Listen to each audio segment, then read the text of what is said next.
make sure we're recording this for anyone who didn't make it. All right, we're doing it. So here we are again. Thank you so much for being here. If there's anyone who does not have their camera on and is in a position to do so, please do that. We love to see your faces, and we're gonna get started. So you see me looking over here, that's where I have my slides. Wanna make sure I'm on the right pace. And here we are, we're gonna get started. So today we are talking about implicit bias, an incredibly important conversation when it comes to being an anti-racist. Implicit bias is talking about all of those things that are deeply rooted that we don't necessarily think about on a day-to-day basis. And so we've talked about some of the more overt racism. We've talked about structural racism. We've talked about so many different things and how we can be anti-racist actively. And so that is what we're going to continue tonight. And we've got a whole bunch of activities, breakout groups. You're going to get to know some of the people who are in here. This is not just about hearing me talk the whole time. So I promise that's not going to be what happens. You're going to get the opportunity to talk to the fellow people who you see on the screen right now. So these slides, for anyone who has been here before, are very similar. We'd like to keep it the same so everybody knows what's going on. My name is Eva Loren Jean Charles. Most people just call me Eva, and I am dedicated to supporting Black students, which is why I started Black on Black Education. I recently graduated from college from the CUNY BA program, so I especially tailored my major to be able to study the sociology of educational inequity and social justice in underserved communities. And I recently started working as a special education earth science teacher in the South Bronx. So I am doing the work with students, and then at night I'm doing the work with y'all, and I'm super, super excited to be here. Let's keep it pushing. So a few things to note. We have created a safe space, but that doesn't mean that we're not going to have difficult conversations. This is a very hard conversation to have. People are going to say the wrong things. They're going to feel like they asked the wrong questions, and that is absolutely okay. We do not want anyone to feel like they have to be perfect in this scenario. It is important that everyone feels comfortable and confident enough to say what they're feeling in this moment when we're having such a difficult conversation that for so many of us is not easy to have. And it has not happened in so many ways. So if you came just to listen, that's going to be only part of it. We're going to push you to actually talk and engage with the other folks, particularly when we do our breakout room sessions. And just to be clear, no one is going to be sitting here listening to me all night. Half of the entire session is going to be dedicated to you getting to know the other people who are here. So again, I'm super, super excited, and we're going to keep it going. So icebreaker time. So I told you you're going to get to know some of the people in this community that we are creating, and I want you all to be able to meet each other first, right? And so we're going to give you a 3-minute breakout room where you will have about 30 seconds to a minute to respond to one of these icebreaker questions. We're going to have a really difficult conversation, so we might as well start out by getting to know some funny, quirky things about each other, right? So the options for you to share with your group are, if you had to play one album forever, you can never play anything else, it is this one album, which one would it be? We played this in our team meeting yesterday. It was not easy. We all had to force ourselves to know what was going on. What is the meaning of your name, if you'd rather do that? So my name is Eva Loren. I get that question all the time. My name's a mashup of my great grandma and my grandmother's names, and like parts of their names, not even like their actual first names. Long story, we're not getting into that. So and the last question is, if you would magically become fluent in any language, what would it be? So I'm going to drop those questions into the chat so you have them even after you go into the breakout room Zoom space, and you will be talking to probably 1 or 2 other people and these are going to be the same people that you're in breakout rooms with for the rest of the session. So we have 3 other breakout rooms that will be coming up where we ask you a question, and in that question you'll be in this group in conversation with the same people who you're with right now. So give me 30 seconds to get these questions in the chat for you. Breakout rooms are starting, and you will all be out in the breakout room universe. So anti-racism, right? We had our fun. We talked in our breakout rooms a little bit. And so now we're going to keep it going, right? And so this slide is not new to anyone who's been here before. Anti-racism is a way of life, just like Angela Davis says, in a racist society, it's not enough to be non-racist, we must be anti-racist. And that is 100% what we're trying to do in this space.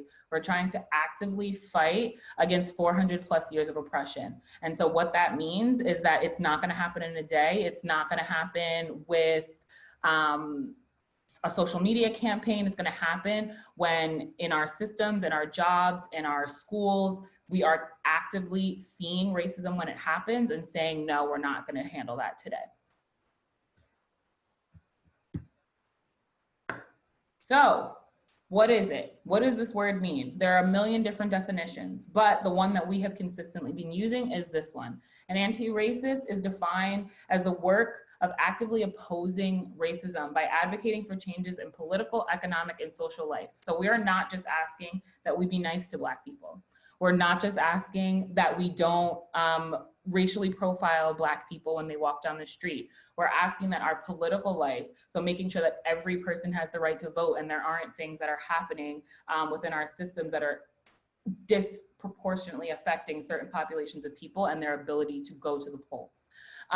There are multiple definitions of being an anti-racist, so you have to choose one and you have to decide what that means in your life. So if you're a teacher, it might mean deciding that some of the curriculum that you're teaching needs to be changed, needs to be adjusted. If you're a parent, maybe when you have the conversation about race with your children becomes earlier, when you start to think about the conversations that Tamir Rice had to have,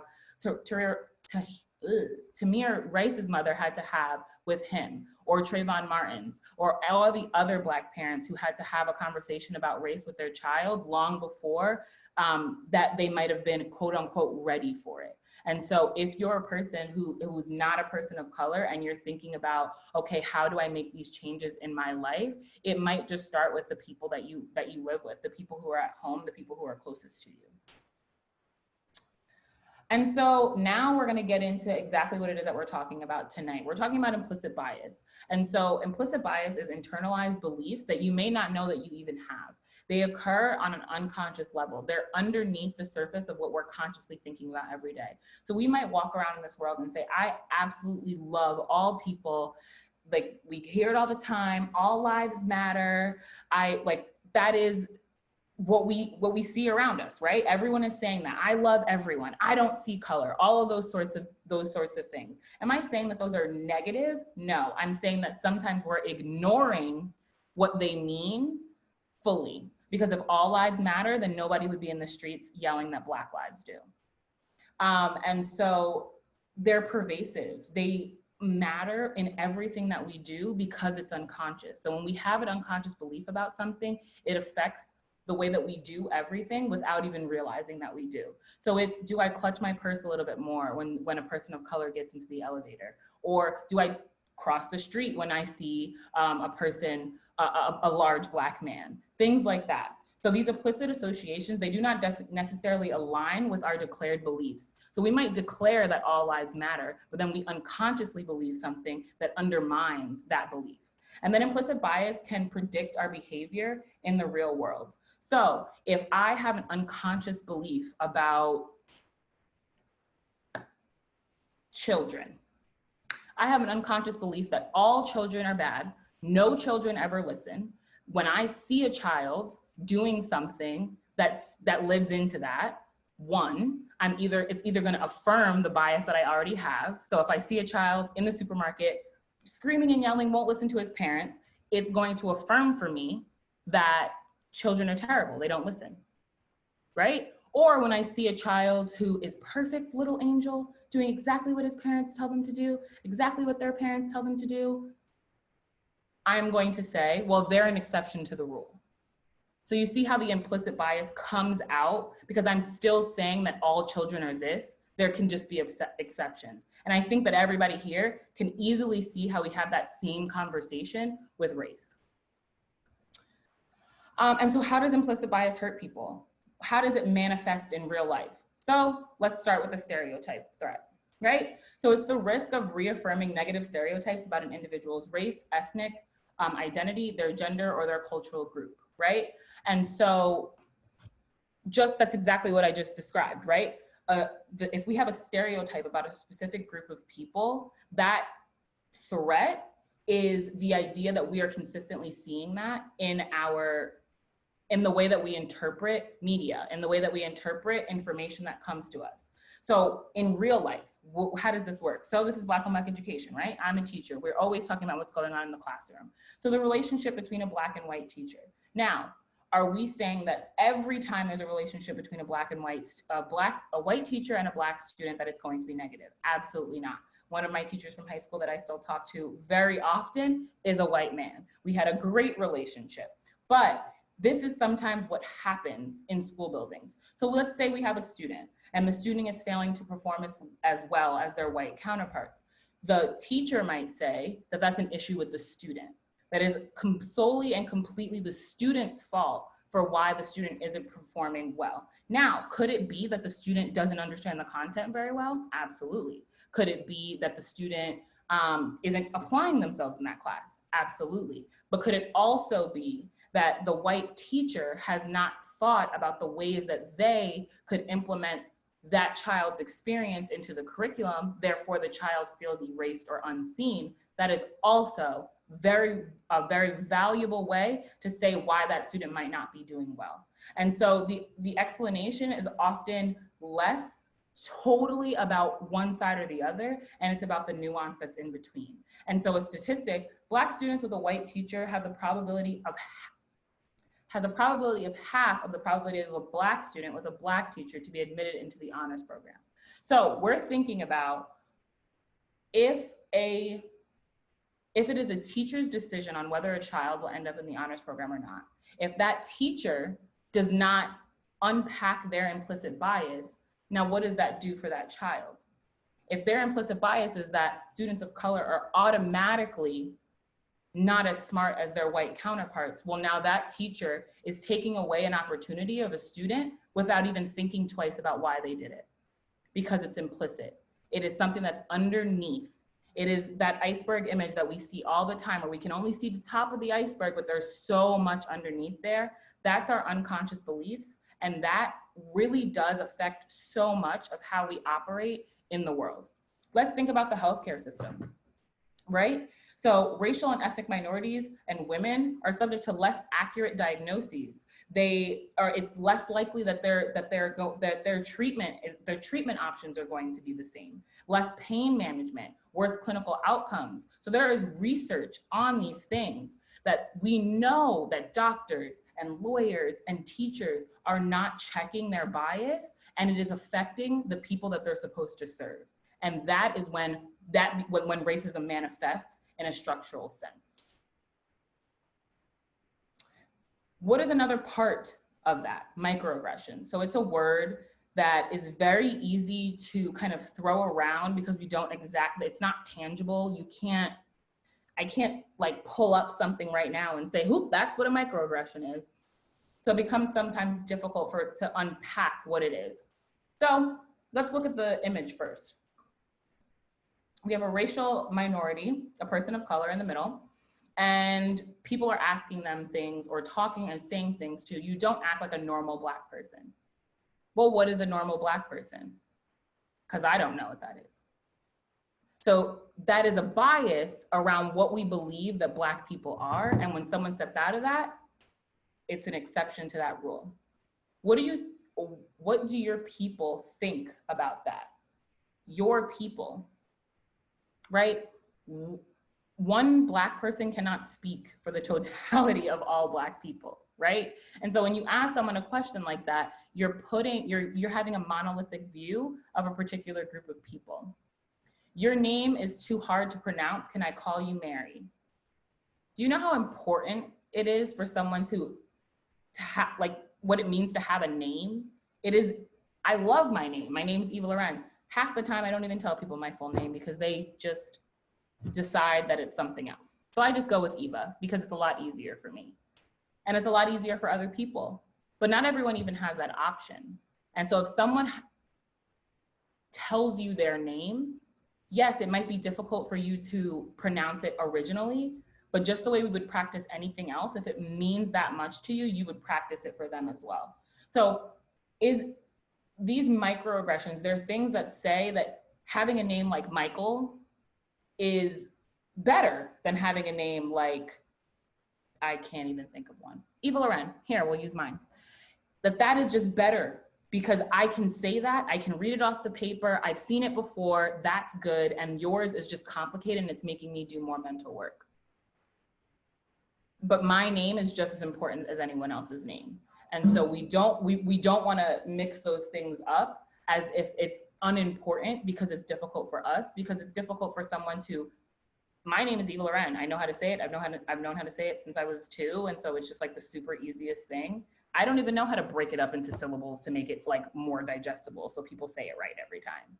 So it's mental work for that person to figure out how to make sure that you can pronounce their name. So if we're gonna do the work, let's do it together and not make it so that it's someone else's problem to change their name to make you more comfortable.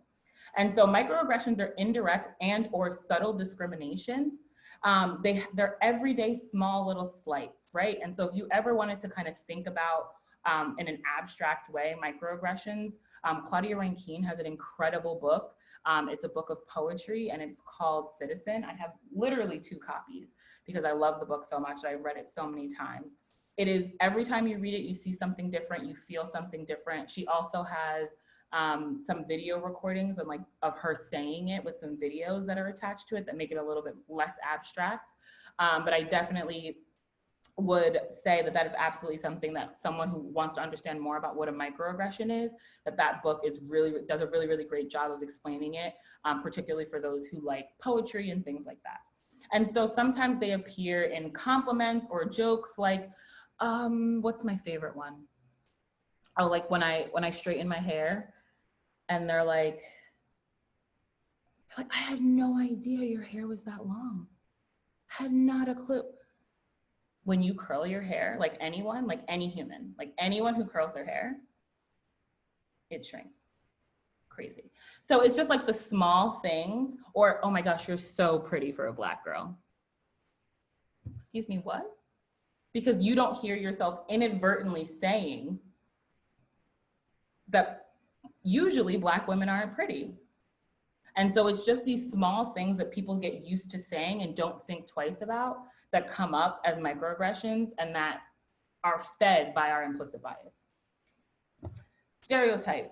We've already said this word a bunch of times. It's just an overgeneralization and a generalized belief about a group of people. All Black people aren't anything. All white people aren't anything. All no one is anything. Everyone is different. Everyone believes different things. Everyone has different values. And so stereotypes, although our brain does that on purpose, like our brain groups things and categorizes things to make them make sense for us. That's what psychology tells us.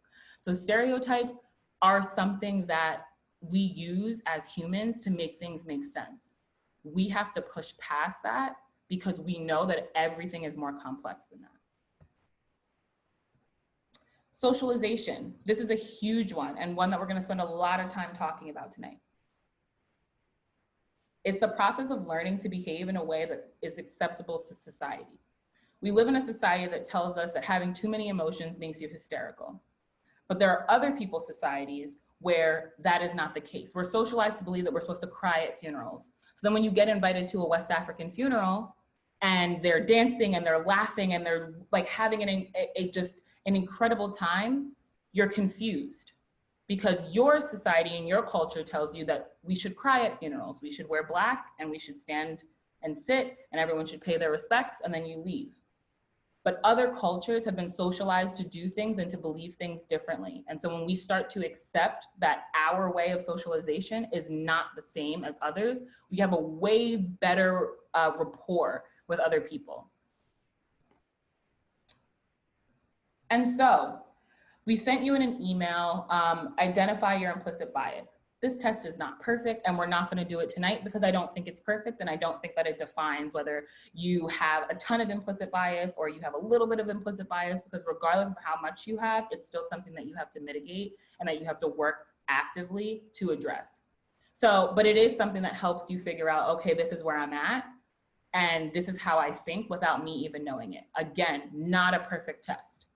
So it is absolutely not going to tell you cut and dry who you are, what you are, if you're racist. That is not what that test is for. It is just to give you a benchmark of kind of where your head is at. And so now I'm gonna give you about 30 seconds. Can we please get a piece of paper or something to write on, or something that you can look at on your phone? We'll give it 30 seconds because we're going to take a second to think inward. I'm gonna do it with you. If I could just get some thumbs up and some good to goes in the chat so that I know that we're all ready and we're set to start our social identity inventory.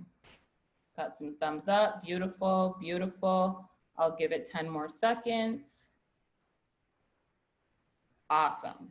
So these are just some examples. So I don't want everyone to take what's on here and then use that for yourself, but I want you to think in the next 3 minutes about what are the 10 most important social identity markers for you.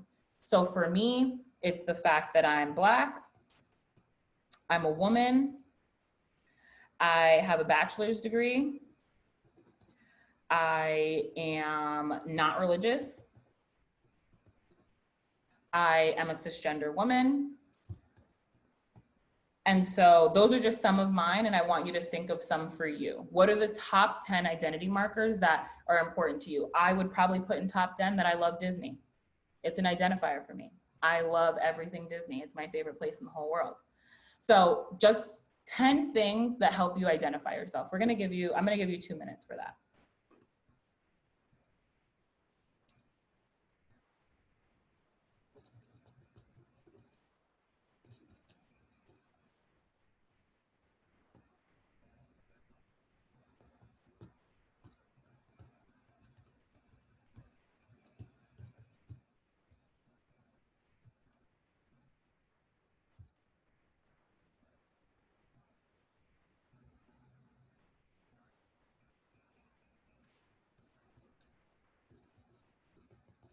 Welcome, I see someone just joined. Right now, what we're doing is a social identity inventory. So we're selecting the 10 top identity markers that we have for ourselves and writing them down on a piece of paper. But welcome, I hope you had a good day.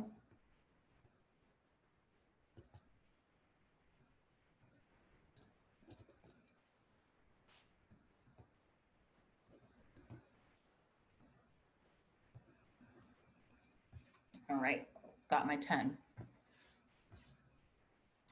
We've got about 50 seconds left. You can give me some thumbs up if you're already done, and then we can start pushing forward.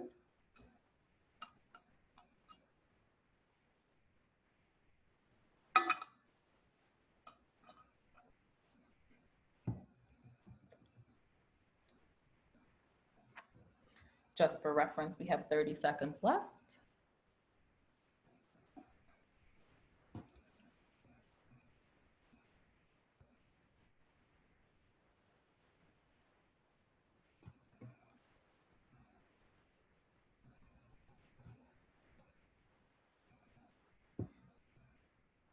We're coming down to our last 10 seconds. And we're ready to go. So we're not done with that list. What we're gonna do is take the next minute to think about all of these, right? So 1, I want you to put a C next to all of the ones that you walk around conscious of.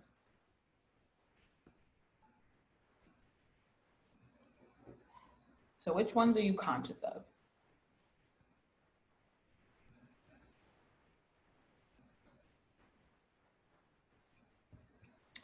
And then I want you to go through and put a U next to any of the ones that you're unconscious of.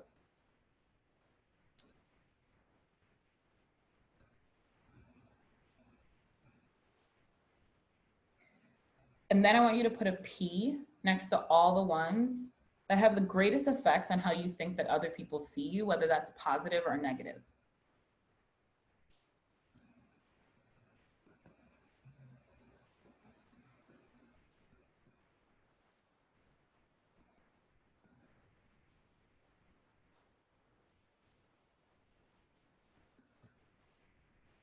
Next, I want you to put a double P, so PP, next to all the ones that give you power and privilege in society.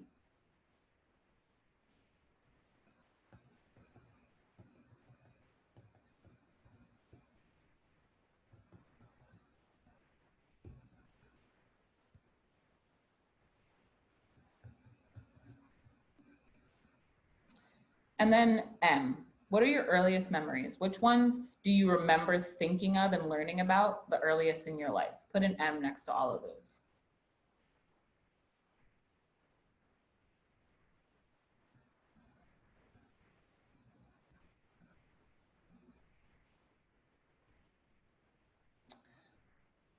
And so I did mine. I'll share a little bit. So some of them, I was on the fence. I was like, I don't know what to put for this. I think a lot of people wouldn't put a PP next to being a woman, but then I get my drinks paid for at parties sometimes. So like, that's fun. And then like, obviously the fact that I have a degree that gives me power and privilege. Some of my earliest memories, I think that one is the one that was kind of difficult for me. So I always knew that I was kind of comfortable in my own body. So when we think about gender, that some people don't have that same feeling of gender, and so they don't experience it the same way. I knew very young that I liked boys, so I knew that I was straight very young, very early. I have early memories of that. And so I just thought but some of them were more difficult to figure out where to place them. I had that I'm a citizen of the US. That's definitely a power and privilege that I hold.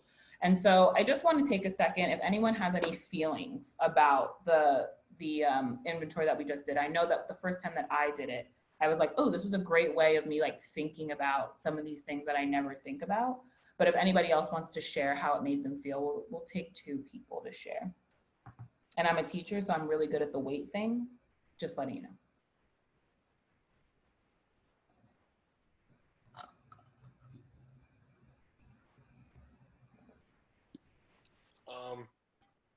I mean, this was something I've never done a list like this before, so some of it I was kind of like, I feel like I didn't know what to put. You know, you don't know, you don't think about yourself often, so you have to. It's hard to. Uh, well, yeah, it did help, like how like I think I perceive myself and how others perceive me. Yeah. Anybody else want to share first thoughts, things that came up for them while they were doing the social identity inventory?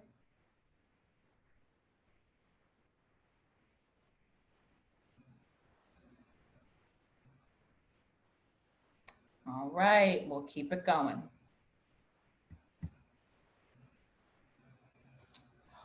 Woo! Everybody's favorite part, AKA my favorite part, breakout rooms where I get to stop talking and you get to engage in self-work with others who are also here engaging in self-work.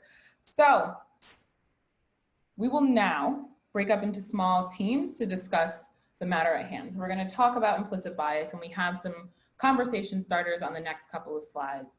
All of these breakout rooms will be 10 minutes.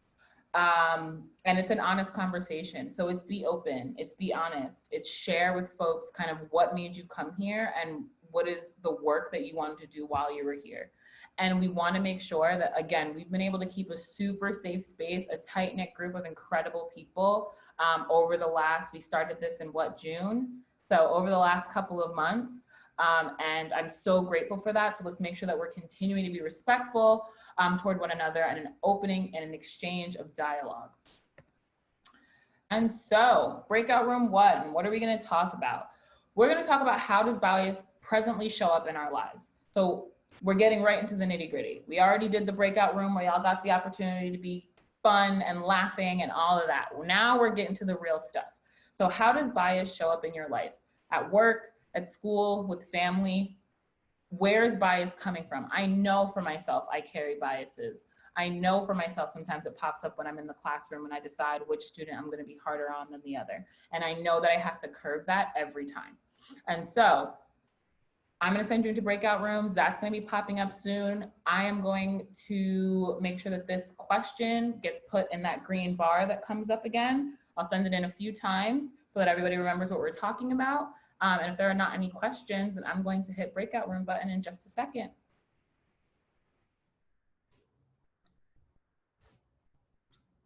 So yeah, is there anything that anyone wanted to share, full group, that came out of their breakout room?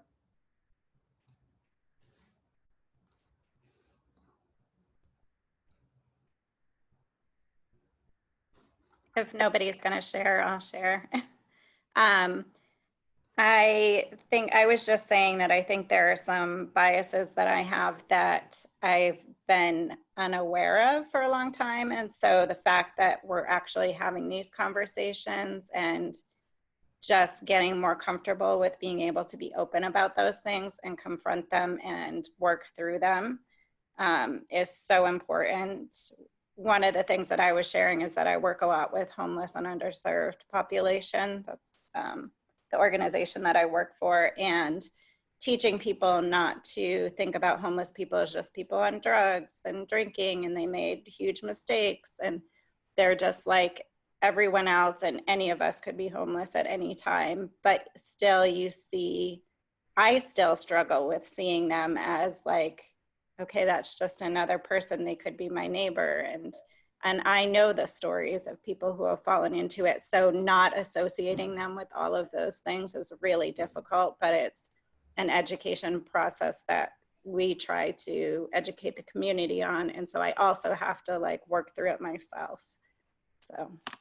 I love that. I love how we brought into this conversation, and I was saying this in the small group, that one of these events we need to do and have a conversation about intersectionality, because it's so important for us to realize that we can't separate some of our identity markers from others. And so obviously I won't share anything that anyone said in the breakout room, but just putting out there that if a situation happens where we cross the street, it might be because I'm a woman, but it also might be because I perceive the person who's coming at me in a different way. So there's just so many different factors, and the conversation is so nuanced, and it's just not cut and dry. And that's why we wanted to have this conversation, because on social media, it's, if you cross the street, you're a racist. We're not doing that here. We're doing, if we cross the street, let's question why we crossed the street, and think about what the other person might have felt, and think about if it was because I felt like they might steal my purse, or was it because I felt unsafe in that moment because I have been in situations where I couldn't protect myself. Like, those are very different things. And even and it's even important on the flip side of when you're a receiving end of something that is a manifestation of implicit bias. Oftentimes, think about the various different factors that might affect why someone feels the way that they felt in that moment, or why someone made a choice that they made in that moment. A lot of people have met me on a bad day, and now they have a perception of who I am based off of who I was on a bad day. All right, so we were in this group. I'm super excited about the conversation I had. I'm going to pop into breakout room 2 so that you all are aware, all of you who had a 2 on top of you, I will be in there with you to talk. But we are going into breakout group 2, where we're going to talk about how will I actively work against these biases in my work, in my family, and in my personal life. So there's a link that's going to be coming in the chat in a second to a Padlet, which all that is a giant cork board, but virtual, where you can just pin a sticky and let us know what are the things that you are actively going to work against. What are the choices that you're going to make from this moment on? So you already made an incredible choice because you came to spend your Thursday night with us. But additionally, what are the commitments that you're making? Because we want to see those as a collective community. And so I hope that at the end of this, everyone puts a sticky note up there, and I definitely want to hear from more voices in the big group, because it is so important that folks have the opportunity to hear what's going on in other people's groups, right? Sometimes in these sessions, one group is like, yeah, we talked about this, and another group is like, we didn't talk about that at all. We talked about this. So I think it just all helps our learning. And so, like I said, as per usual, I will make sure that the question goes up in that green bar on top. Breakout rooms are opening now, and enjoy the next 10 minutes where you can converse with some awesome, incredible people. Hello, welcome back. That was amazing. Again, as if I was expecting anything less. We're running late. So we're going to keep it pushing. Okay. The next breakout group is going to be shorter. We're going to talk for 6 minutes. And we're going to talk about what supports we still need, right? So I don't want to breeze past the conversation that we just had because it was absolutely incredible. And I'm so grateful for everyone who talked in there. We had an incredible quote by Miss Julianne. All I have to do to be racist is nothing. We're just going to sit with that because I wrote it down right there because I thought that was incredibly beautiful. And so I just want to leave you with that on your way into the next breakout room where we are going to talk about what supports we still need, right? I still have a whole lot of work to do. I still have so many things to learn. I still have so much to read, so much information to get. And so we all need support. We all need help. We all need resources. And that's what Black on Black education wants to be able to provide. And so we want to know, what are the supports that you still need to confront your biases? What do you feel like you're not sure about? What are the questions that you still have? That's this moment. So in the next 6 minutes, that's what we want to do. We want you to go back into your rooms and think about, what are the biases that you have? The first question. What was the second question? See, look at this. I forgot my own questions. Let me not say my team's questions.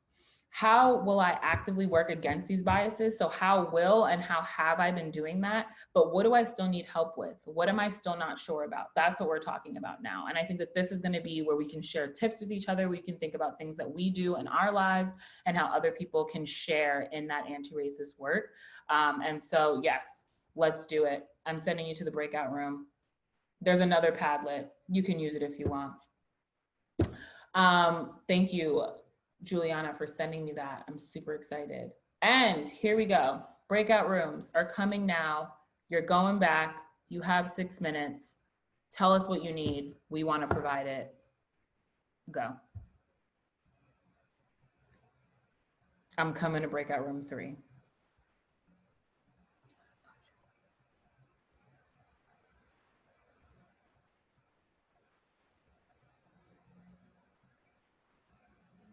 Dad, where are you?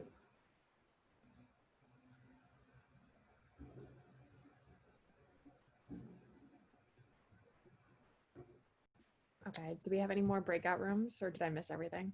Yeah, that was the last one. I'm so sorry. You work late on Thursdays. Our next one's on a Tuesday though. Okay, good. I was gonna say, I was like, I think I need you to change the day for me. Okay, everyone. So this is white privilege in action. No, let me stop. They don't know that I know her. She's my friend. It's fine. It's fine.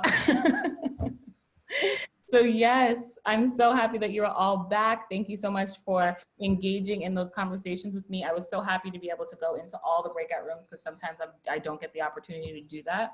And so now we're at the end. We are at our last 10 minutes, which feels crazy. How did we get to the last 10 minutes of this event? I have had such a good time. I'm so excited and I can't wait to start to unpack some of the things that we talked about throughout the day and then give some pointers on, or not pointers, but just give you some ideas about things that are coming next for Black on Black education. So first, I told you I wasn't going to breeze by what we talked about in our second breakout group. I just wanted to make sure we had time to do all of them. In the second breakout group, we asked, how are we actively going to work against these biases? And so people said things like continuing to talk to friends, educating themselves and others, continuing to educate. So it's a lot of that education piece, identifying bias, finding a safe environment in order to address bias, placing yourself in situations where you're forced to address your biases and encounter new groups of people. I love all of these. I'm so excited. And some of these will pop up on our social media throughout the week so that we are all remembering our commitments that we've made. And so, are there any lingering questions that are still out there? I am not the race expert. I cannot answer questions for all Black people or for all of racism, but are there any questions that have been lingering throughout the session that you would love to answer? Okay, beautiful. We have a question in the chat. Can you suggest books, podcasts, films that can help educate about anti-racism? Well, of course I can. First, we have an anti-racism guide. That's a general one. And then we have an anti-racism guide that's specifically for teachers. So those links will come in the email that we send following up the event. And we'll also see if we can get them into the chat. Jennifer, please, that would be amazing. Into the chat in a second. That has lists of books, podcasts, films, all of the things that you can get done with anti-racism. Of course, the top of the list is the Black on Black Education podcast, where we have conversations with educators, policymakers, people on the school board, all sorts of folks about education in the Black community, how we make it better for students. And so please check that out. Any other questions? Anything else that's lingering? Any other questions, comments, just something that you're still sitting with from the last hour and almost a half?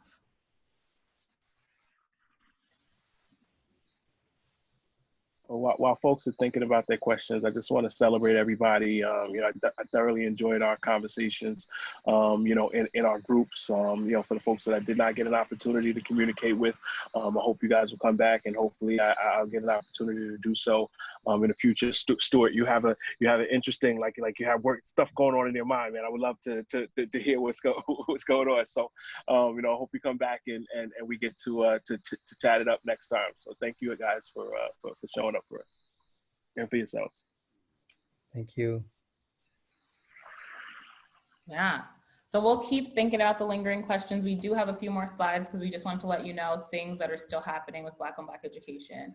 So we are still conducting a school supplies drive. There's a lot of students out there that do not have what they need in order to be engaging with school right now. And so we've had incredible donations from incredible people who will not be named that are in here that we love dearly. So we are so grateful for everything that people have been able to offer. So if you are in the position to do so, we would love for you to donate. You can give a cash donation where we will go and buy the supplies and bring them to a school in our local community. We live in New York. And you can also tell us that there are supplies that you want to donate, and we can partner you with a school that's in need. So please let us know if that's something that you would like to do. There should be a link coming in the chat in a second to where you can donate, or where you can let us know where to donate. Eva said they'll remain unnamed, but I have to give a big shout out to Anna, because I think she's been to, all the events, and, like everyone, she's bringing people, with her, and she's also supported us with regard to the school drive and donations. So, we big shout out to Anna for being such a big supporter. We really, really, really do appreciate it.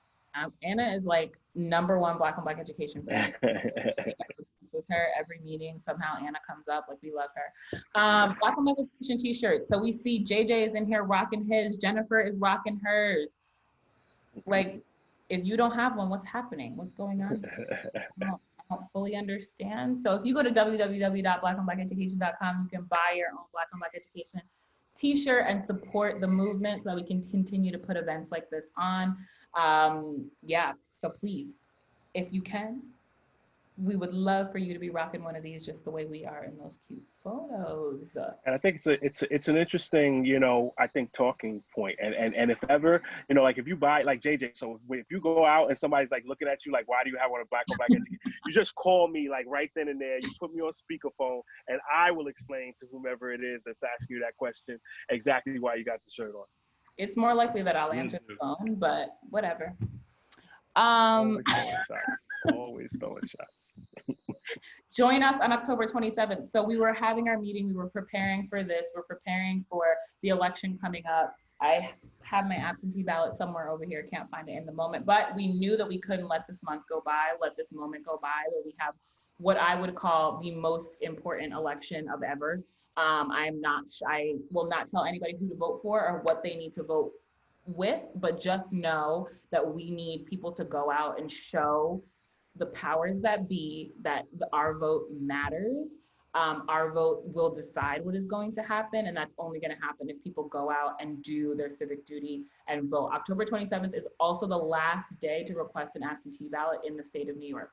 So if you have not requested it yet, please use the time between now and then to request it. We will have a part of the event on the 27th that is committed to requesting that absentee ballot. But if you have not done so yet, please have that in your brain as something you should absolutely do. If you're not in a position to go to the polls, please make sure that you vote. Please vote. Everyone on here, vote. And so there should be a link coming in the chat in a second to sign up to come to that event, so that you don't even have to wait until it's on our Instagram, because you'll be the first ones in there signed up and ready to go. And bring your friends, bring your family, bring anyone who you believe could benefit from the type of conversations that that we're having tonight. That particular night, we're going to go into race and politics in general. We're going to talk about some of the challenges that have occurred in accordance to this particular election. So yeah, bring folks with you. Absolutely, absolutely. And like we said, if there's anyone that that's like, I'm not ready, I haven't had time to request time will be implemented into that event for them to request their absentee ballot. So if there's anybody who who's like, I'm very pushy, I don't mind pushing them. If you're done pushing them, I'll do it, no worries. So please sign up for that event.